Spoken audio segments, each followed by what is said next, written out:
When people first meet you, what do they usually get wrong? You go to the doctor and you're told you have only 1 year to live.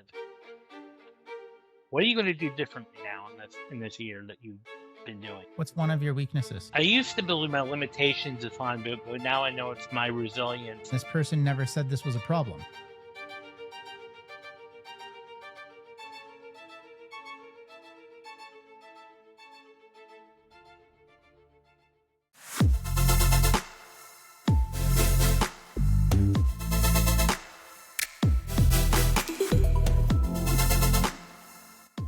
This is Elemental Conversations, where leadership isn't just talked about, it's tested. I'm Tyler, your host, helping you lead with your values, push through adversity, roll with change, and make bold decisions. New episodes every Monday. Subscribe on YouTube, follow us on Instagram, and if you're ready to challenge the status quo, then get ready to let the alchemy of education ignite your passion for learning. Fire, earth, wind, water. This is the Elemental Educator, and now your host, Tyler Como. Who believed in you before you believed in yourself? Well, I would have to say my family.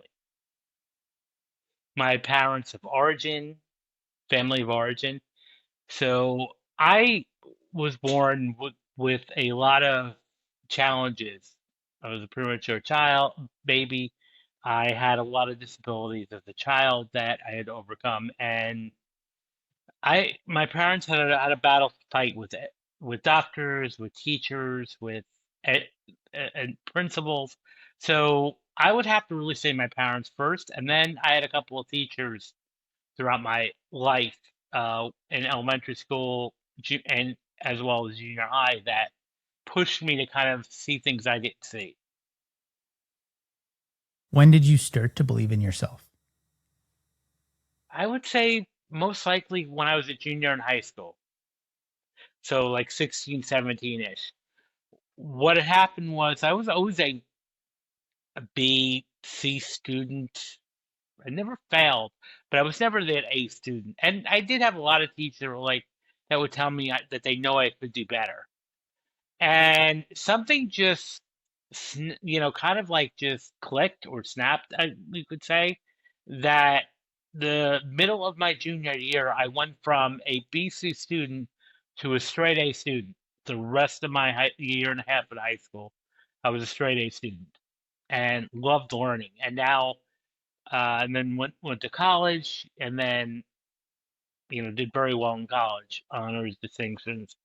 So really was that my junior year in high school that just clicked.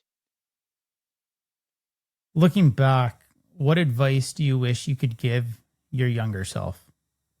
Well, the main piece of advice that I would give my younger self would be to stop worrying what other people think of me, of him, and to be himself and not be so needy for people's approval, for people's attention. It'll come organically. I love that. When people first meet you, what do they usually get wrong? They usually get that I'm antisocial or reserved, not wanting to communicate, or sometimes even not really having a sense of humor.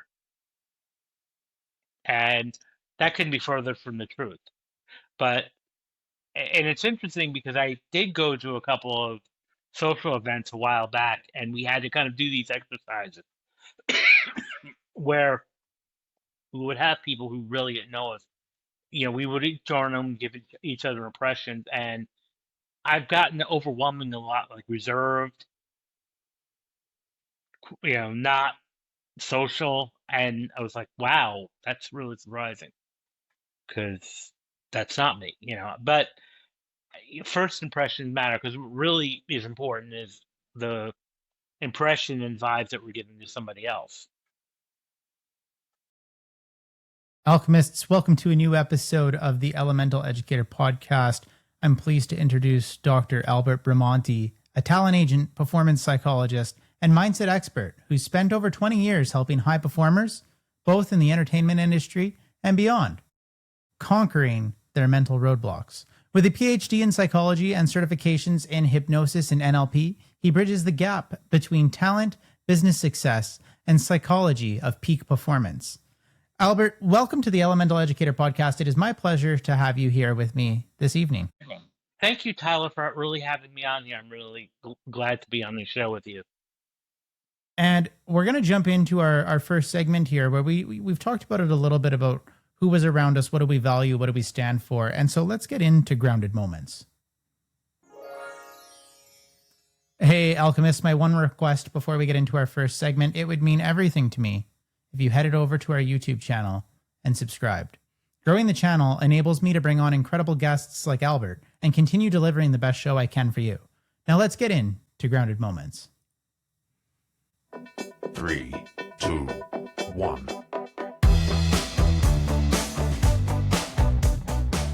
Rooted in wisdom, driven by purpose, Grounded Moments is all about values. And there's no better way to see what we stand for than to play a game.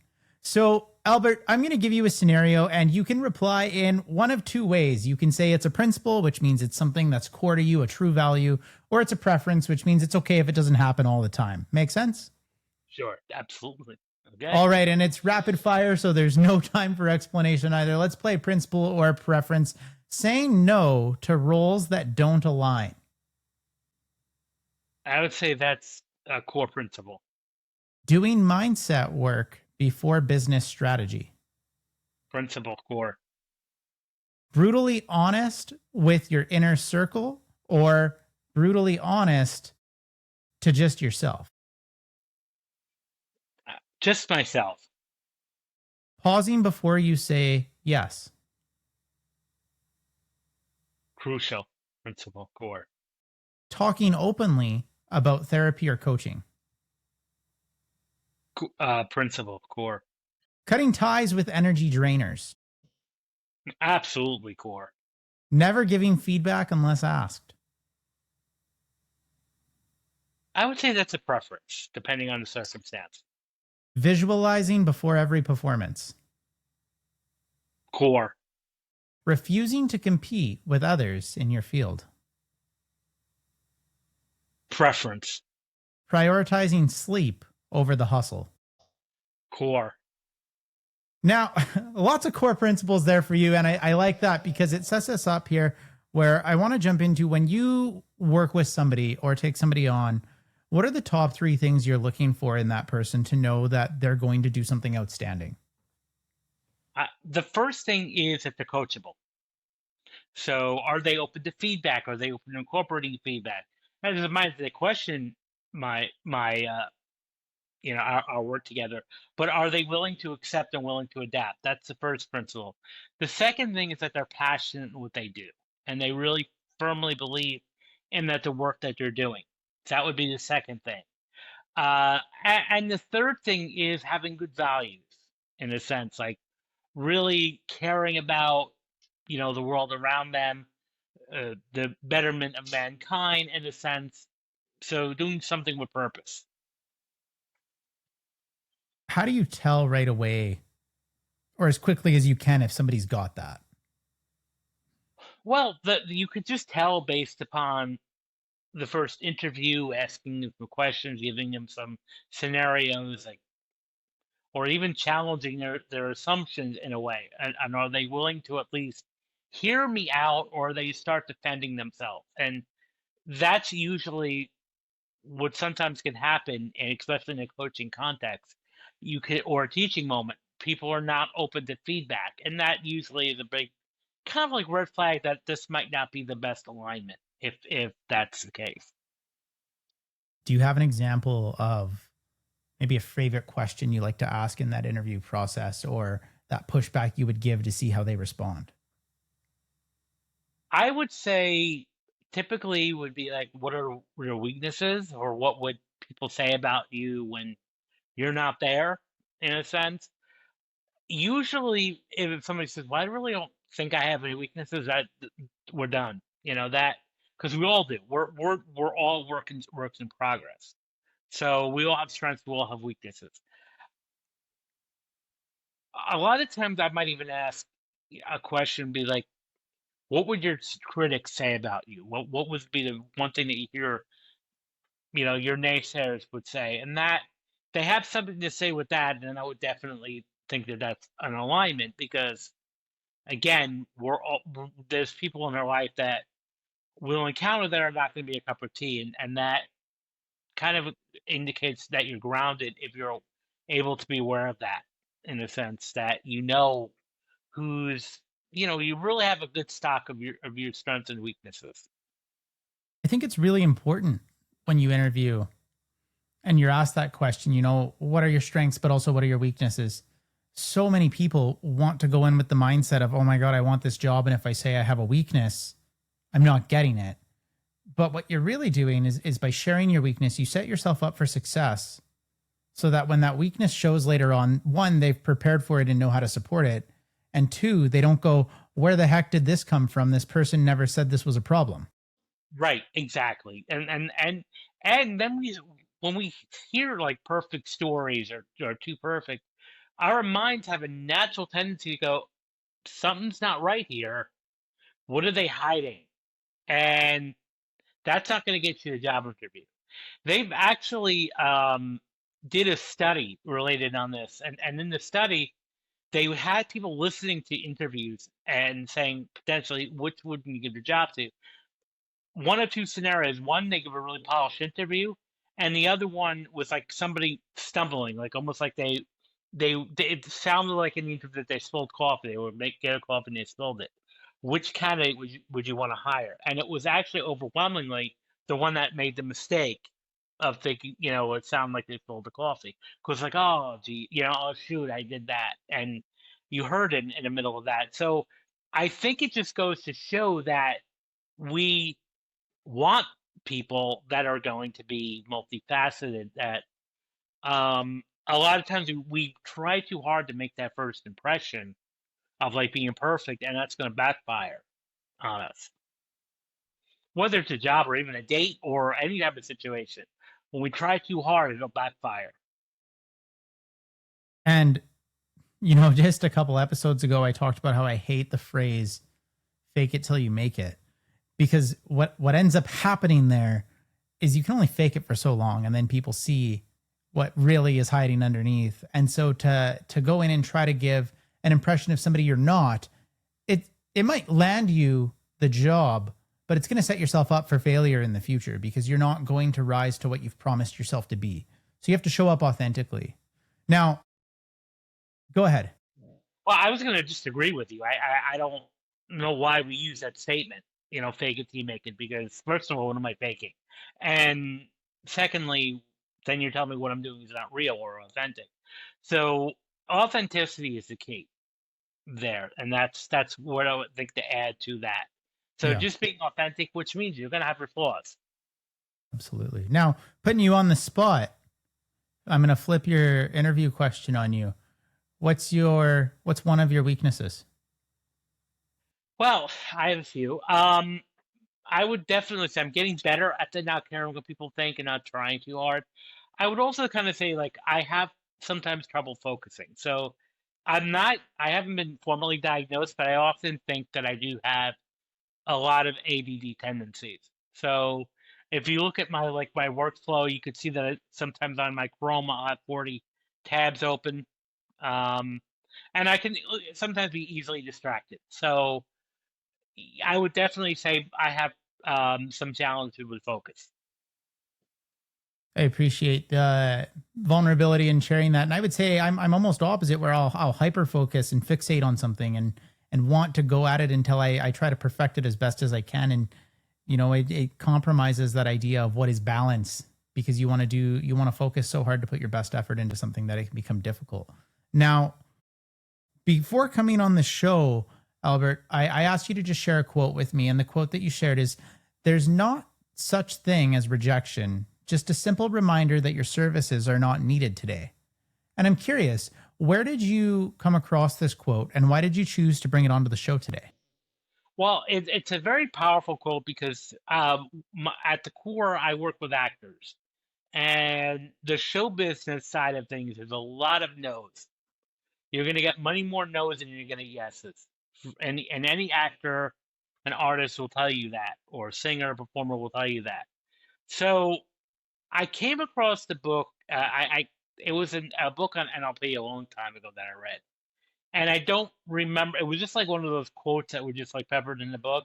So I'm not even sure who came up with that, but it was such a powerful quote for me because what it really kind of says, at least the way I take it, is that no is not personal. And a lot of times with actors, they get their hopes up, which is understandable, and then getting told no after a while will wear them down. And then I'll often hear, well, these casting directors, these producers don't like me. I'm like, no, that's not the key here. It's just you're not right for this role. So that kind of came up with the like your services are not needed today. And the word rejection sounds like I'm telling you you're not a good person or that you're not worthy, and that's not at all. You're just not right for this particular job.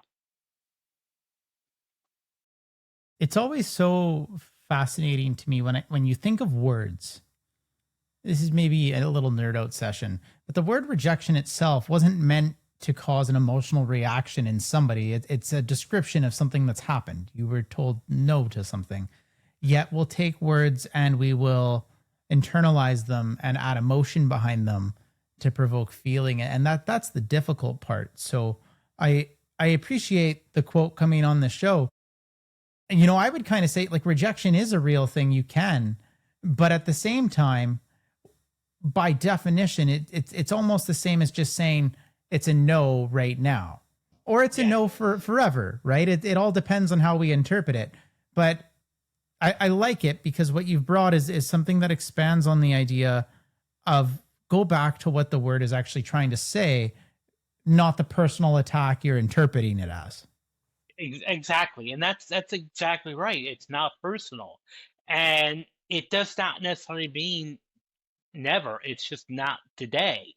That's why, like at the end of it, why I like that your services are not needed today, because that's a key word. Today, tomorrow is a new thing. Tomorrow is another day. Next week, you never know. And I work with actors who sometimes we'll audition for the same Broadway show over and over again, the same theater show over and over again, the same TV show. Because a lot of times with TV shows, they'll film 22 or 23 episodes in the season. So I've had sometimes an actor will try out for like, one of the big shows in my area is Law and Order. And, sometimes I would have an actor try out for, 20 different episodes of Law and Order before they landed the first one. And so that kind of really brings true to that quote, like, okay, you didn't get the role in this episode, but you got another episode that you can audition for. So that is like not today. Now, again, all these words are really up to interpretation. And as you said, because you get, even if someone like gets told no forever, some people won't bother, but well, that's your loss, and I'm going to move on. Others get really internalized this and blows out of proportion. And I think a lot of that has to do with our environment, how we're raised, what program we receive as a child. So it all depends on the perspective. But I'm a firm believer that words are incredibly powerful and language is incredibly powerful. So one of the nursery rhymes we were taught, I think that was misleading growing up, is sticks and stones may break my bones and names will never hurt me. And that's not true, because names can hurt much more than those sticks and stones can. Absolutely. And the recovery time from sticks and stones is much shorter than words and names usually. That they can carry a much longer time frame. Now, being in, the talent world, I'm sure you're familiar with the idea of an elevator pitch or somebody trying to pitch a message to somebody, correct? Yes. So I want to come back to the question I asked were, what are the top 3 things you look for? And the first thing that you talked about was coachability. What I'm hoping to get from you here, Albert, is a elevator pitch as to why not just actors, but all people should prioritize the ability to be coachable and respond to feedback. Because we have to learn, we have to adapt, and all of us are learning and we're a work in progress. So there's no such thing as perfection.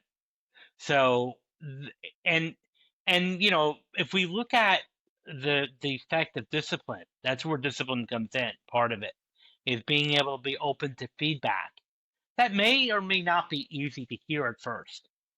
But the important thing is to be able to grow from that and be coachable. We learn from the experts. And it's better when we learn from somebody who's been through it and hear their feedback because they can help save us time.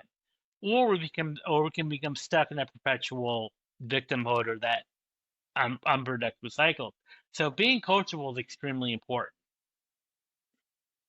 Speaking about the coachability, the feedback, how we respond, we start to move away from talking about what do we value and stand for and believe in to how do we face adversity when it comes our way. And that's going to bring us to our air element. And we're going to get into headwinds and tailwinds.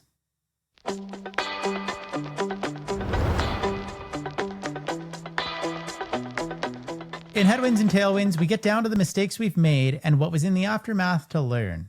And to get into the comfort zone of mistakes here, Albert, we're going to play another game, and this one is called Adversity Mad Libs. So have you done a Mad Lib before? Yes.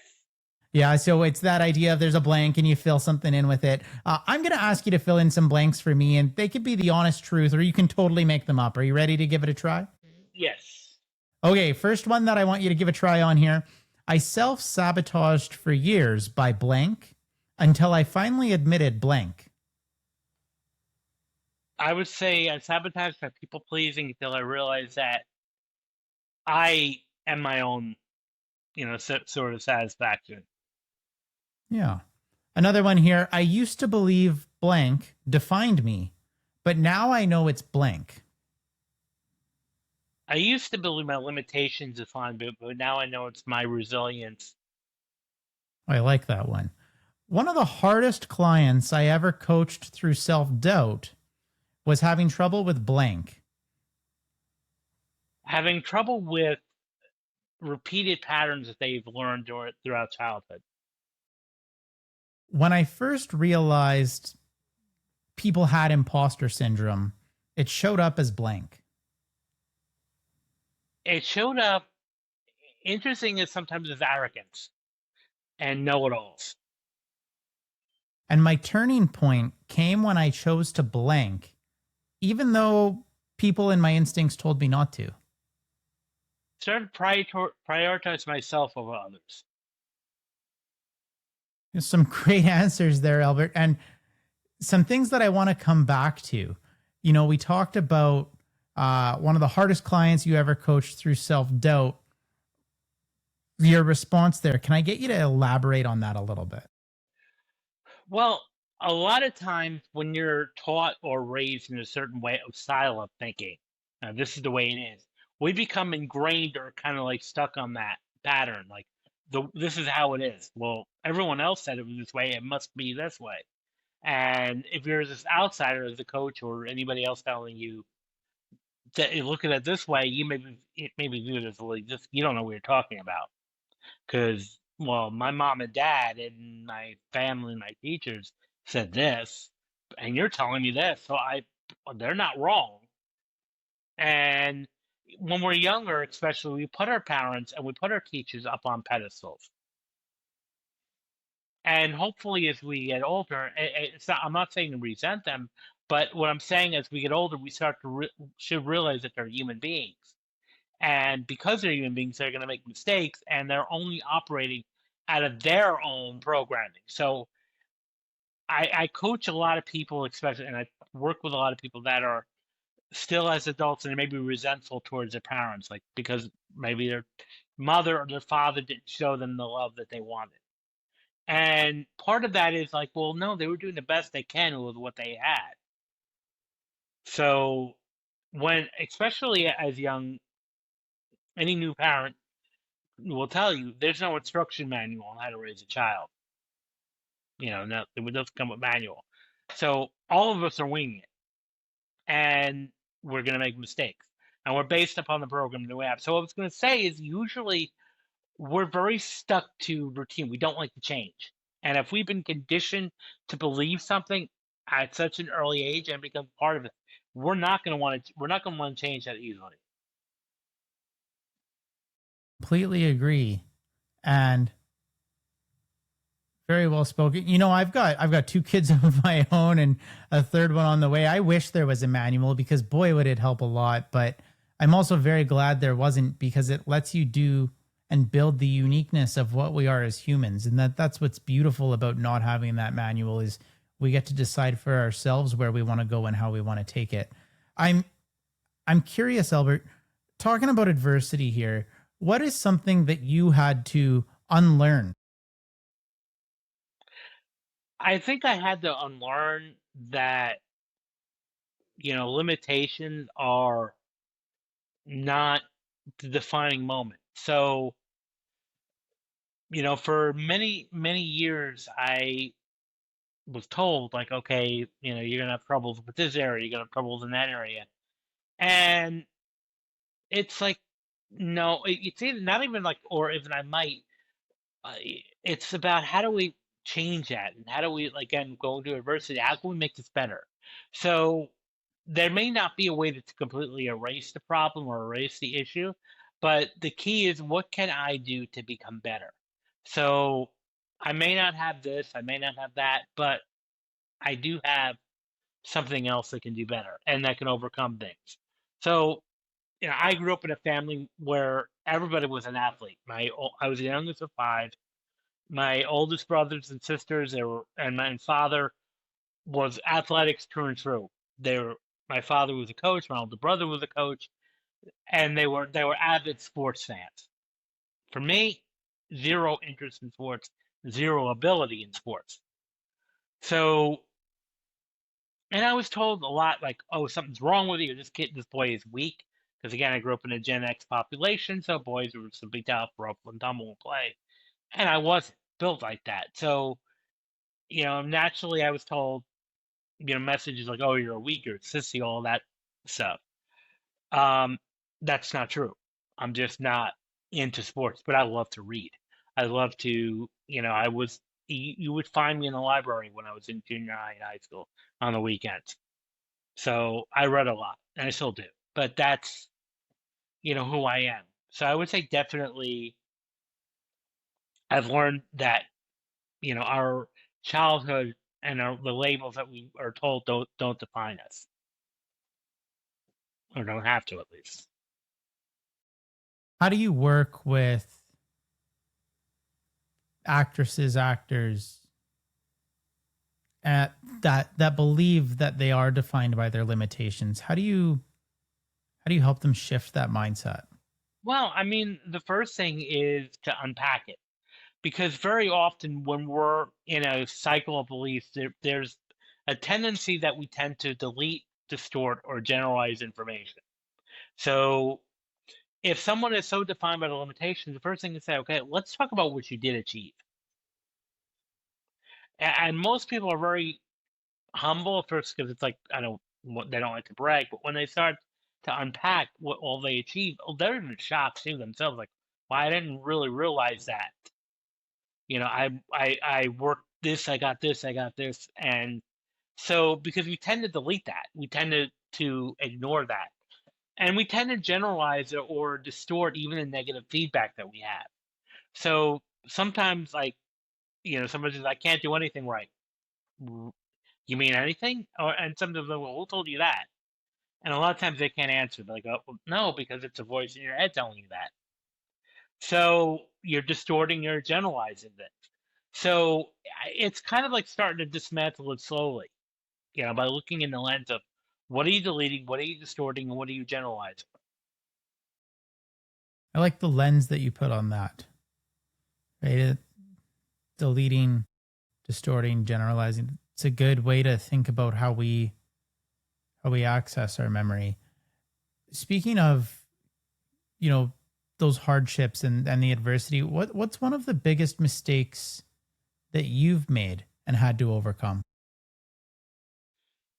Well, I mean, for me, I think a lot of times when I would be trying way too hard to impress people, and it worked against me. You know, I can say that truly. Like when I first started teaching at the college level, a few years into it, I was hired full time after I was part time, and I was really thrilled. I was young, tenure track position. This is great. But one of the mistakes I made was I didn't have boundaries because I was that people pleaser, not only for the staff, but for the students, for everybody. So they asked me to keep doing work. Like, will you teach this class? We're short. Would you teach that class? Now, normal full time teaching load is 5 classes a semester. I was teaching up to 10 or 12 a semester because I was just saying yes. And I had even other people coming up to me saying, this is fair. You should be putting your foot down. And I'm like, oh, it's no big deal. And I was also kind of not setting enough boundaries with students. Like, if you looked at my first several years into teaching, I was giving my cell phone number out to students. Like, hey, call me if you have any issues. And it was causing a lot of times that relationship to be abused because part of my role as the instructor is the evaluation point. And one particular incident really kind of still hits me to this day.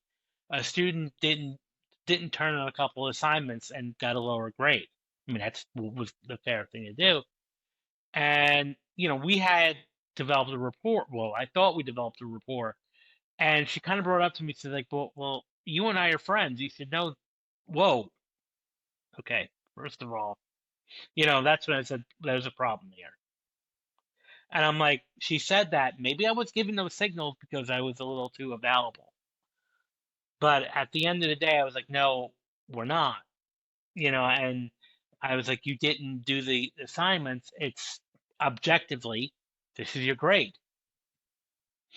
And also going back to the administrative side of things, I was on every committee. I mean, they asked me to do this assignment, that assignment for college, to the point where after my third year in, I became burnt out physically, emotionally, spiritually. I was done.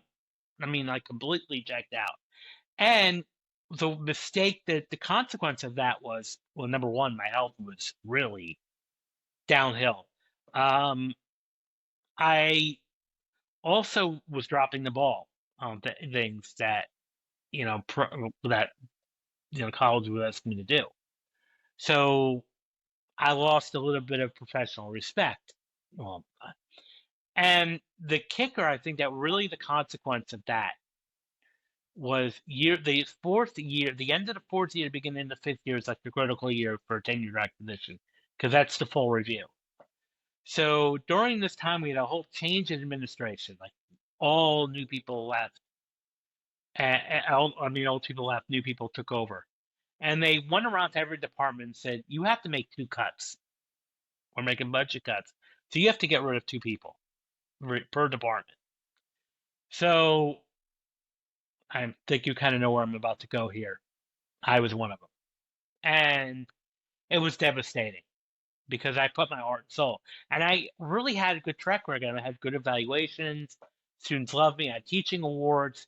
So on paper, it didn't really make sense because I had so many positive student evaluations, letters from students thanking me, how I could change their life and turn them around. I had even other faculty members that were like peers that were evaluating me at all the service of the college. I won awards. So it was like, it really didn't make sense until I took a step back and said, it does make perfect sense now. Now, had I set back on, because we could always go and spend days going like, what if I could? What if I did this? What if I did that? It's not the point. It's really not the point. Would it have made a difference? I don't know. if I set boundaries from day one. I don't know if it would have made a difference, but I think I would have saved myself a lot of anguish and a lot of my own sanity, in a sense, had I set boundaries. So I think the biggest mistake for me would just be, again, the people pleasing thing, trying way too hard to get other people to like and respect me. And you speak to two things, for lack of better words, that everybody should hear very deeply. And that's the ability to set boundaries for yourself, but also in a leadership role, the ability to establish and enforce boundaries for others. Because there's two things here that are really important, Albert. And as you said, you had some colleagues come to you and say, you should be saying no to some of these things. You should be setting some boundaries.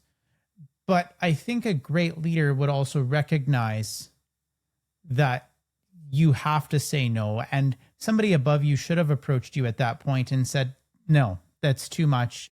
You're going to burn yourself out, and have the foresight on that. And, we do that in the world that I'm in right now as a school principal. I'm very cognizant of how many requests I ask of my staff to take on, because I'm mindful of if they take on too much or they want to be the people pleaser, that they'll go down that path of burnout, right? And so I think there's two very important things there, that you need to be able to set your own boundaries, and you can do them respectfully, but you also need to know how to remind other people that they have to stop, right? And some of the hardest conversations that I've had in leadership so far is with people that really want to do everything and trying to tell them to stop one thing. That can be very difficult for people to let things go, because your pride's in it. You feel connected to it. You think that it defines you, right? And it's that idea of, we have to go back to what do we actually value? And I would much rather value somebody doing an amazing job for 10 to 15 years versus everything for 2 years, and then I'm looking for people to replace them because they burnt out. Right. And that's an important point too. And that's one of the things because I've started reading a lot of boundaries issues professionally, and even somebody else pointed out to me, like, don't you think that somebody, if they respected you, would have said, I'm not giving you any more classes? I'm like, no, they didn't. They just kept asking me if I wanted more. And I'm like, somebody said that should have been red flag number one. That I didn't, and I wouldn't know it because I love teaching. So at first I thought, this is great. Yeah, yay, more class, more students I can work with. And until I said, really what I had somebody who would have told me, okay, pay, or even tell myself, pace yourself. You can still work with some of these students, but you don't have to do it at one time. And that's what I kind of wish I could have told myself too, was like, whoa, pace yourself. And boundaries are extremely important, because even as a teacher now when I teach, because I still, I've since went to another institution. I've been teaching it for 9 years as an adjunct. So one of the things I do now is I don't have my cell phone in there. I only have my work email. If you need to get a hold of me, here's my work email, and I'll answer you during the week. And the one amazing thing is, it hasn't changed my, anything, about the effectiveness of my teaching. I still have a lot of students thanking me. So I think that it also clears up a lot of that situations where, again, as I said earlier, where the students, if they're mistaken about the grade, I thought no, that I've never gotten any of that anymore, because I'm like, this is why, and because one of the things that I've learned, just like a parent can't be a child's friend, teachers cannot be, or professors should not be their students' friends. Now, if you would have told me that, 15, 20 years ago, I would have disagreed with you. I would have debated with myself. Like, oh, we can. No. And that's extremely true now. It's a very good line to draw. And with the mistakes that we're talking about, it did bring about change, which brings us from the air element and the adversity to the water element and how we implement that change fluidly. So we're going to get into ripples of change.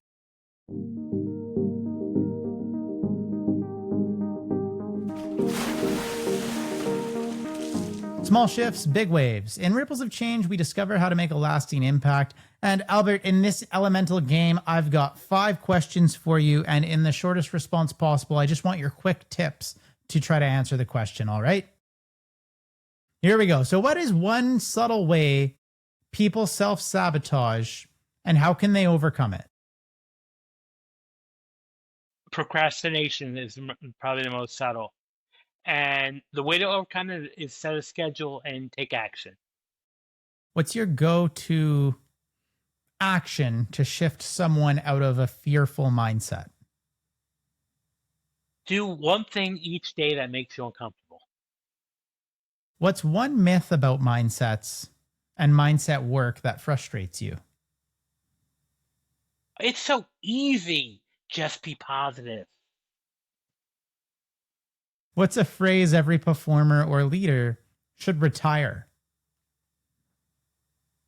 The word try. A little Yoda there, right? What's your personal ritual when you start feeling stuck?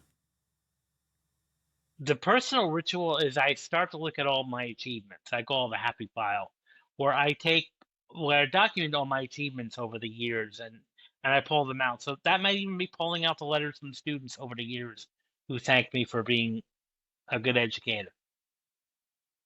So, talking about change, when we have to action it, what are the steps you take? So it would really depend upon what it is you're trying to do. So usually it's good to kind of start writing down, okay, what is your goal? Now break that goal down into like 5 or 10 steps. So maybe you want to increase your social media presence or you want to increase your visibility. So what do we do by that? How do we do that? So that might mean, creating some content. Okay, break that down. What type of content do you want to create? Or it could be I want to increase my learning in this area. So what steps do you need to take? But the important thing is to not get in the mode of someday I'm going to do this or someday I'm going to do that, because the someday is a big powerful myth that doesn't exist. So my coach, one of the people I referred to you earlier, um, really taught me that lesson that someday is not a day on the calendar, that someday doesn't exist. So the first thing is I would really say is take action. And what and by when. So, one thing that she would say is, okay, so you're gonna say this, but when? Okay. What date? When so like let's say it's like I wanna create this piece of content. Okay, so when will your first post go up? By when? And it's kind of putting you on the spot, but it's so effective, because then it gets you out of that someday into action. So that would be the biggest thing, is like breaking it down, but then start taking some actions. What can you take? What can you do? And when will this get done? Right. It's that idea of setting a SMART goal, right? That's specific, measurable, right? That whole idea.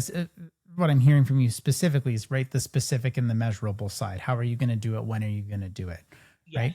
Now, when you're working with talent and something needs to change for them, how do you communicate that to them? Ideally, and I'm sure you know this as a good coach, the important thing is not necessarily to be outright and say it, but kind of help them figure out the answers that they need.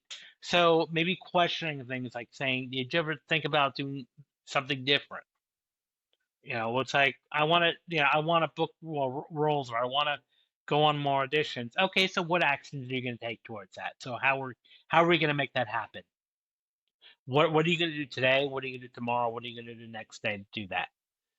And if they say, well, I've been doing this, it's not working. Well, what are some other ways you think that can be done? And use your own words. And so again, it's having somebody come up with this rather than me saying, well, you need to do this, this, and that.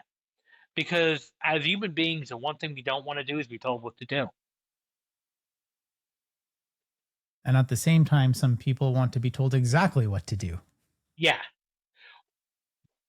Hmm. Or they tell you that, but then they don't follow it. And That's right. one of the biggest frustrations there from coaches is like that a lot of people will not follow through with what that what was kind of like what was done said in the session or done in the session. They don't implement. Like, did you do your homework? No. Yep.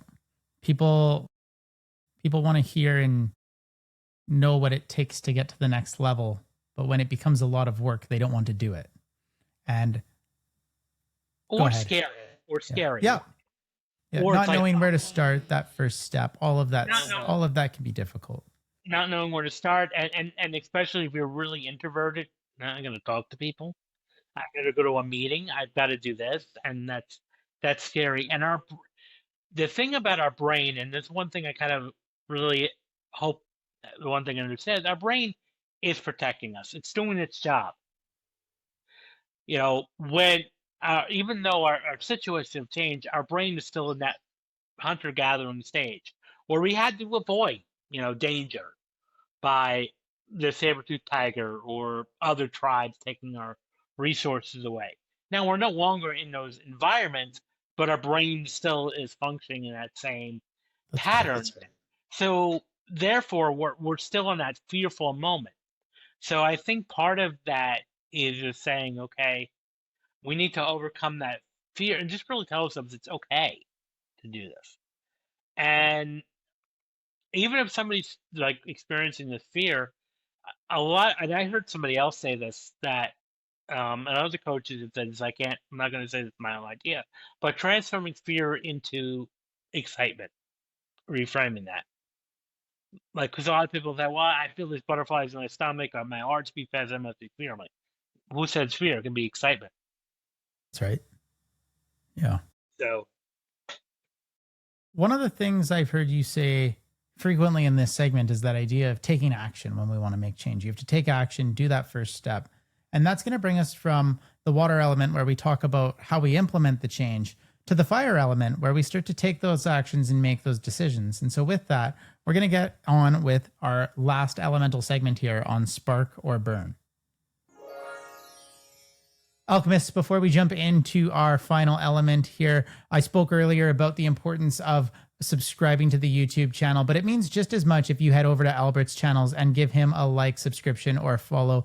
Growing together, creating impact is one of the things I strive for. So you can find all of that in the show notes of this episode. Make sure that you show your support for Albert if you're enjoying our episode so far. And let's get into Spark or Burn.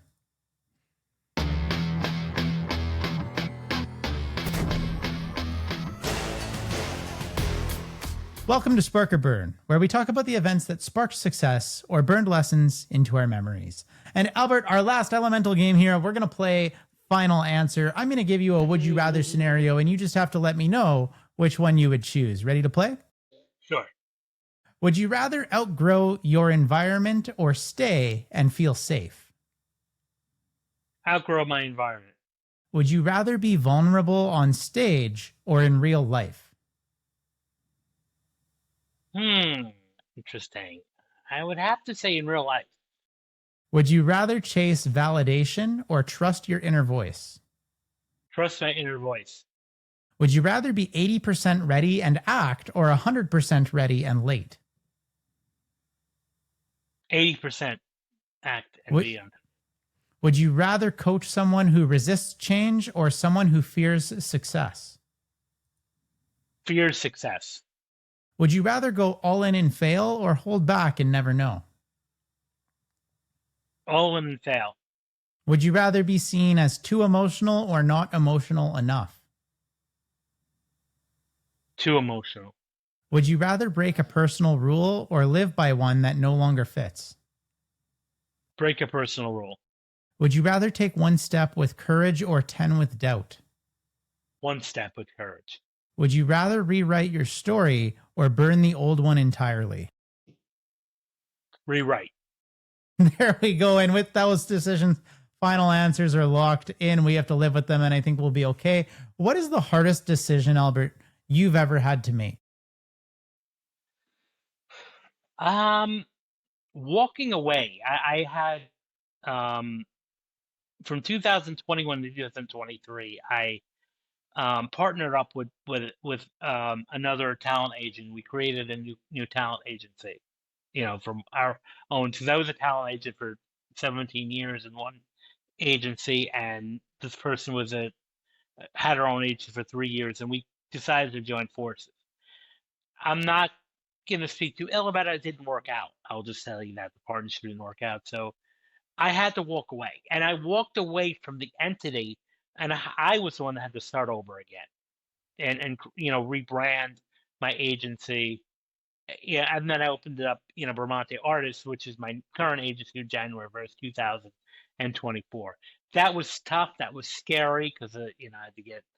I mean, we didn't go to litigation, but I got a lawyer involved to help me draft a separation agreement. I had to tell all of our clients. I kind of like tell everybody, on social media that we were splitting up and that we were going in our separate directions. And it was scary, but what was, I think, the biggest lesson I learned was that it wasn't, it was only not even 1/10 of as bad as I thought it was going to be, the outcome. It was Yeah, we so often much. plan worst case, right? Yeah, it was not even near 10% of the worst case scenario that was running in my brain when this was happening. How did you know that you had to make that decision? It wasn't sitting well with me. Like my partner and I, my former partner and I, started to have resentment towards each other. And it was more of a thing that really was, I was viscerally uncomfortable in that situation, going into the office, having communication with this person. And we still have a lot of respect for each other, that we just sat down and had a meeting and said, look, this isn't working. And what was really, I think, stepping outside my comfort zone, I was the one that initiated that. I said, I think we should split up. How did you separate the emotion from the logic in that decision? The logical part was, just being fueled by how emotionally I was feeling towards this. Like I said, I wasn't happy, and it wasn't like a situation that's going to get better over time. And that was just like the logical step is, okay, before it becomes really ugly here, let me take a step back and let's suggest an ending, a mutual part.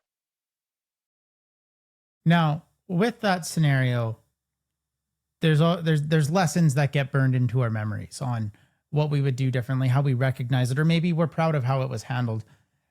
Have you taken anything from that and being able to apply it to the talents you work with? Well, yeah, that kind of goes into the whole thing about self-respect is important. So if something isn't right to you, it's okay to walk away, even if that might be temporarily uncomfortable or scary, just to temporarily be able to walk away from something.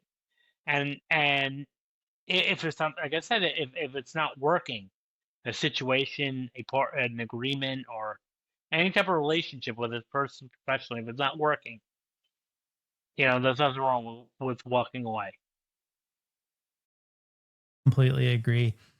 Albert, one of the things that's new to the show, well, maybe not new at the point when people listen to this episode, but new in the sense that I don't have an episode out with this yet, is I've switched from listener questions to a previous guest question. And so the last person I've interviewed has left you a question, not knowing that who you were coming on the show, what you brought, what your level of expertise was. And so I'll read you the question. You can think about it if you want and give your best answer for it. And then after that, we'll get you to leave a question for the next guest. Okay. So the question that they've left you is, if you lost everything material in your life right now, your home, your clothes, your bank accounts, everything material, what would be the first thing you do to build your life back?